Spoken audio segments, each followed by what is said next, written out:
What's up, guys? It's Cormac from the Disciples here, and we're here with Gabriel Netz in... Where are we in, Gabe? I'm in Cancun. I mean, the view's okay, right? Yeah, it's kind of alright. We'll kind of give you a little bit of a tour of our place. The Disciples Airbnb. You know, the nice pool. Don't ask how many people were in there last night. You know, not a bad spot.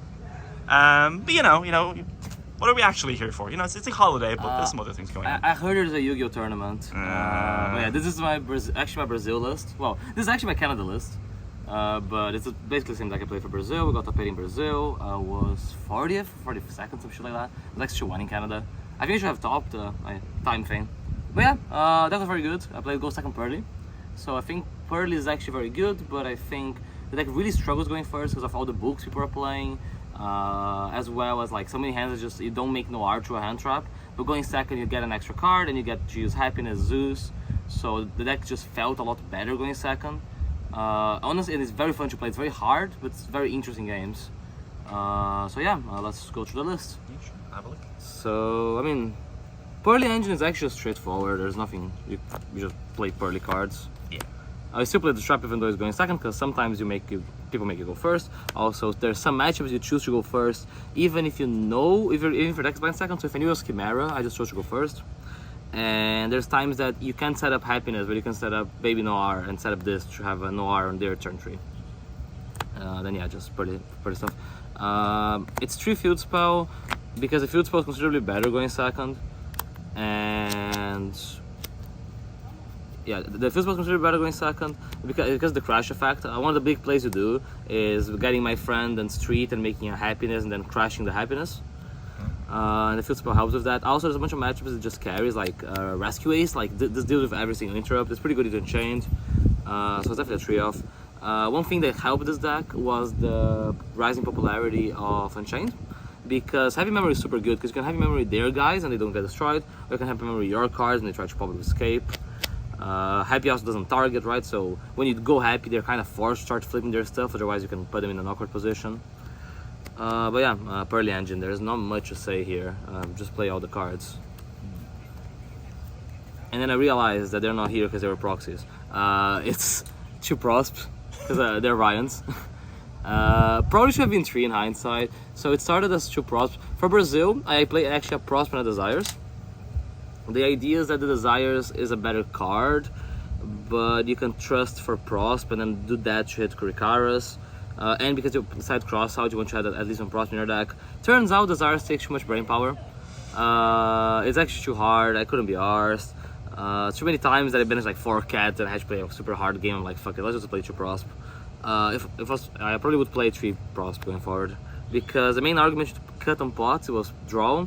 Because one of the ways you lost is that you make them go first, they make a board, and they have draw. But draw is being like super falling popularity because of Unchained. So you probably should just play 3 prosp because you can hit every good breaker in your deck. So yeah, oopsie. And then for Canada, I played Trinibiru. Wait for it. Wait. 3, the berry. Yeah. So Trinibirus. For Brazil, this was 2 Kuricaras and a Book of Moon. So for Brazil, we had more cash respect, and then we realized half the fucking room is playing Unchained. So we're like, okay, let's do Nib. The Nib is not actually that great. Looking back, like the good Unchained people can play around it. And I don't like playing hand traps in a deck that like doesn't play hand traps usually, because I keep getting like it opens myself to get fucked by Talents and Trust. One cool thing about Nib in this deck is that it pairs very well when you go first, because sometimes there's the games that you draw off your Sleepy and you get booked after.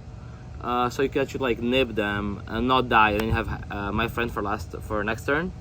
But maybe something like Lava Golem is better because it's more reliable against Unchained. But against a bad Unchained players, this is very good. When they don't know the combo that plays through Nib, this card's good. Yeah. And then for other non-engine, it was Eclipse, Storm, Duster, Tree Trust, Double Talents, and an Abyss. This was the same between Brazil and Canada. Storm was like the gold card because it's very good into Unchained because you can actually hit monsters or back row. And a lot of the time in this deck you draw 2 breakers. So against Unchained you'd go like, you Storm the back row and then you'd like Herald of the Abyss, the guy, or stuff like that. Or another cool thing is that if you get rid of Caesar, they usually trigger Shavara, Red Dog, Clifford. When they trigger Clifford, it triggers a monster effect, so it makes the Trust and the Talents live. Eclipse the best one into, it covers Purrely, and it covers Cash, and it's okay into Unchained, because the only interrupt you really care about is the Caesar. The Griffin's kind of annoying, because this doesn't deal with it, so when they make Griffin, it's the games that get awkward, but most people blind make Caesar anyways. So with Nib, we had the thing of like, if your hand's good enough, like for example, if you have a Caesar out, you can actually just let them make Caesar and then just pitch this, but if they go for Griffin, you nib them. So you can balance that well. And then the one Abyss for the Trust for Purrely. This card is actually very good, like just to draw. Because against Unchained, if you Abyss the DDD, they don't get the contract ad. If you Abyss the Soul of Rage, they can't revive it because it negates the effect for the rest of the turn. Against Cash, you play around lands. So every time I drew Abyss, it was generally just very good. One of the considerations could be just playing more Abysses. It's just hard to fit like more cards. Like basically, I think you kind of have to play all of these. The Trust is very, very good in this deck because you just search the breaker you need. It's like what breaker you play here. If you play Nib, or if you play Lava Golems, or if you play more Abysses, you play more Books. It depends like what the format gravitates towards. But yeah, for cards, you want to draw the good breakers.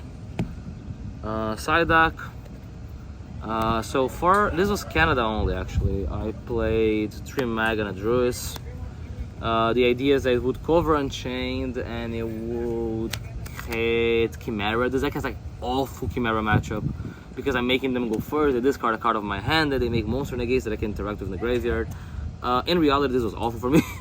I realized I shouldn't even side it against Unchained most of the time because a bunch of them just play Trust and Bad here, so it's a pain in the ass because if you do this and you get Bad here, you're like, So I was actually just not doing it all the time.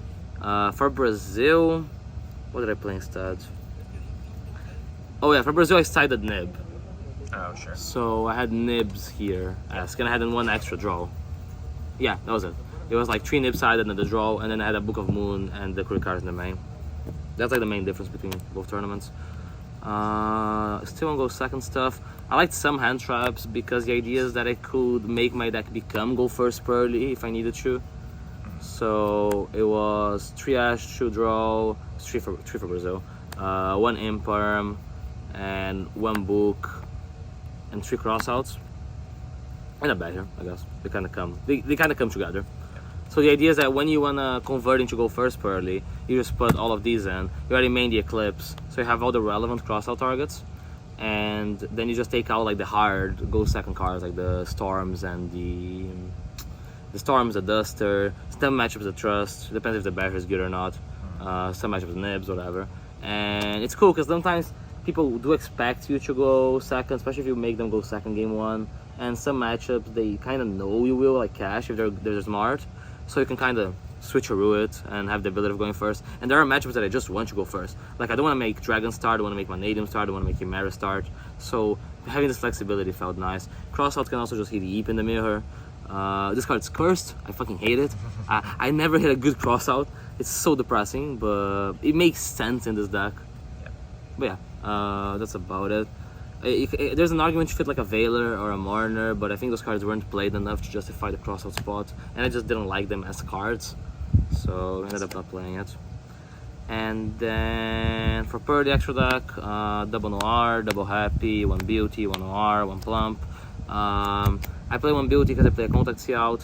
One thing that could consider is because I really like doing the Crash play, that you go Happiness Crash, and when you do that, you actually play into Nib because you already use your floats.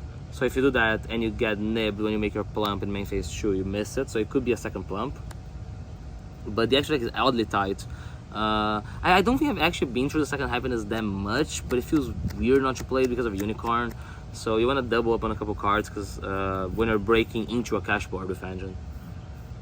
Because of that I played 2 Zoos, but I don't think I actually needed ever the second Zoo, so it could be a spot that you can cut for 1 more card. But yeah, the idea is that into cash, in theory, when you talents them, you don't want to like Unicorn take their Zoo. If the Unicorn look at your extra like, oh, they only play 1 Zeus, they take it. Then Downers, Lacquer, the best rank 1 to attack. And I played Princess Pride, again on the logic that when When your mate should go first, it comes up. Also, my deck is very good for Princess Bride because it's like 30 something spells, so it should hit very often. It didn't, but it should. So it kind of made sense. It's also again one of the cuttable spots if you want to do some like other stuff, but it was okay for me. And then one Anima, one Azalea. I tried playing without this card for so long, but Pierre made me play it, and it came up because I beat Bahir like twice because of it. Because sometimes they Bahir you, but they like naked Bahir, and then you can like make summon a cat, summon this, clear something. This effect of attacking over something comes up, and then you just stabilize for turn 3. So it was very good. Also because I'm in Nib, it comes up a lot that you use Nib and a cat. Like you nib them, you give them the token and the arrow, you make Anima, you Anima take, and then you go both of these into Azalea, and Azalea clear a card, and you keep playing. So yeah, it's also tickable out. And the last one is the one that I played was different, it's Dark. So this started as a contact C out spot, because you didn't want to just insta-lose if they played it. Most people play IP, but I actually think Dark is so good and no one realized it.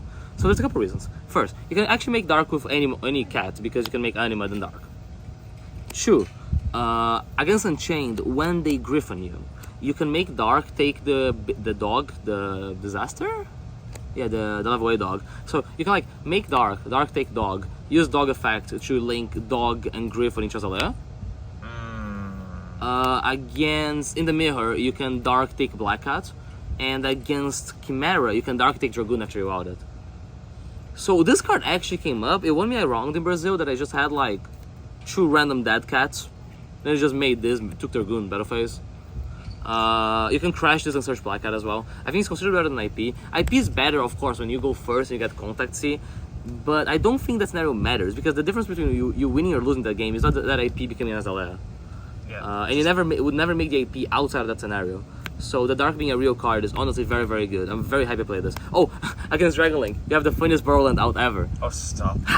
So, I mean, you have Zeus, right? But if you're out of battle phase, because this happened in testing, you plump, use a spell, you banish the Borderland, you make Dark, you Dark take their Dissipator, and you Dissipator their banish Borderland.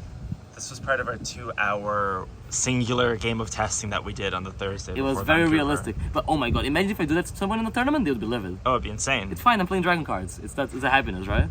Exactly. Yeah, but yeah, that's about it. I really, really enjoy playing this deck. I don't have fun playing Yu-Gi-Oh! A lot, and this deck is very fun. It takes a lot of brain power. It's also very stressful because you're playing a deck that chooses to go second, loses life point in the process, and doesn't have a time win condition. So every round I was like, oh my god, there's 20 minutes left, I'm stressing.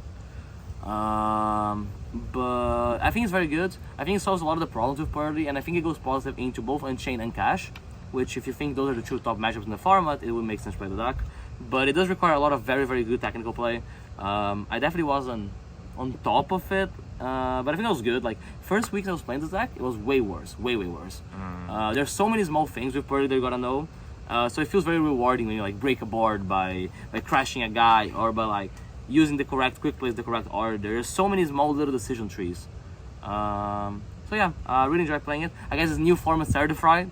All these cards are legal. You can still play all of them.